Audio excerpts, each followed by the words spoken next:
കാസർഗോഡ് നീലേശ്വരം വെടിക്കെട്ട് അപകടത്തിൽ സർക്കാർ വാഗ്ദാനം നടപ്പിലായില്ല. ആശുപത്രികൾക്കും മരിച്ചവരുടെ ആശ്രിതർക്കും ആംബുലൻസുകൾക്കും പണം നൽകിയില്ല.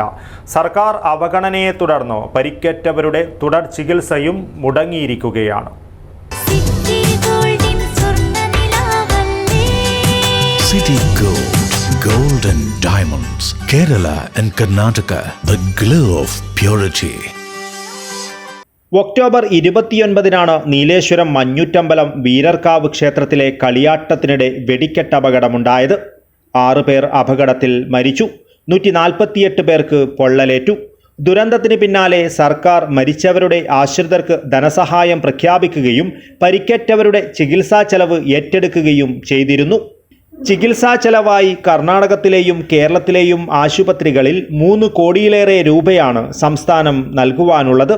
ചികിത്സാ ചെലവിനത്തിലെ ബിൽ കുടിശ്ശിക ലഭ്യമാക്കുവാൻ ഇടപെടണമെന്നാവശ്യപ്പെട്ട് മംഗളൂരുവിലെ സ്വകാര്യ ആശുപത്രി അധികൃതർ ജില്ലാ കളക്ടർക്ക് തുടർച്ചയായി കത്തയച്ചിട്ടും നടപടിയുണ്ടായില്ല. ഇതിന് പിന്നാലെ ബിൽ കുടിശ്ശിക ലഭിക്കുവാൻ ഇടപെടണമെന്നാവശ്യപ്പെട്ട് കാസർഗോഡ് MP രാജ്മോഹൻ ഉണ്ണിത്താനെ ആശുപത്രി അധികൃതർ സമീപിക്കുന്ന അവസ്ഥയുമുണ്ടായി. പിറ്റേ ഗവൺമെൻറ് പ്രഖ്യാപനം വന്നു, ഇതിൻ്റെ ചികിത്സയ്ക്ക് ആവശ്യമായ പണം മൊത്തം സംസ്ഥാന സർക്കാർ വഹിക്കാം. അപ്പോൾ അതിൻ്റെ അടിസ്ഥാനത്തിൽ ഞാൻ മിംസിലൊക്കെ ബന്ധപ്പെട്ട് ഈ 50,000 രൂപ തിരിച്ചു കൊടുക്കണമെന്ന് ആവശ്യപ്പെട്ടു. കാര്യം പാവപ്പെട്ട തൊഴിലാളികളുടെ നിന്ന് പിരിച്ചാണ്. അപ്പോൾ ഗവൺമെൻറ് നിങ്ങൾക്ക് ആ പണം തരുമെന്ന് പറഞ്ഞു. ഇപ്പോൾ 2 ദിവസത്തിന് മുമ്പ് എനിക്ക് മംഗലാപുരത്തെ AJ ഹോസ്പിറ്റലിൽ നിന്നൊരു കത്ത് വന്നു.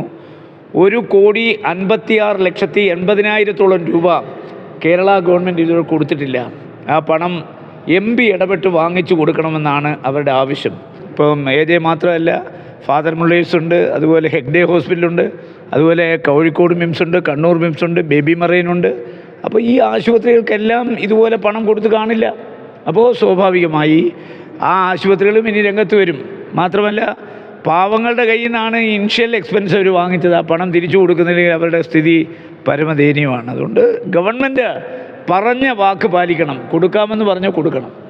മംഗളൂരുവിലെ AJ ആശുപത്രിയിൽ മാത്രം 1.56 കോടി രൂപ സർക്കാർ നൽകുവാനുണ്ട്. അപകടത്തിൽ മരിച്ച KV രഞ്ജിത്ത്, പത്മനാഭൻ എന്നിവരുടെ ആശ്രിതർക്കും സർക്കാർ പ്രഖ്യാപിച്ച 4 ലക്ഷം രൂപ ധനസഹായം ലഭിച്ചിട്ടില്ല. ഇതോടൊപ്പം അപകട സമയത്ത് സർവീസ് നടത്തിയ 25 ആംബുലൻസുകൾക്കും പണം ലഭിക്കുവാനുണ്ട്. News bureau, Nileshwaram.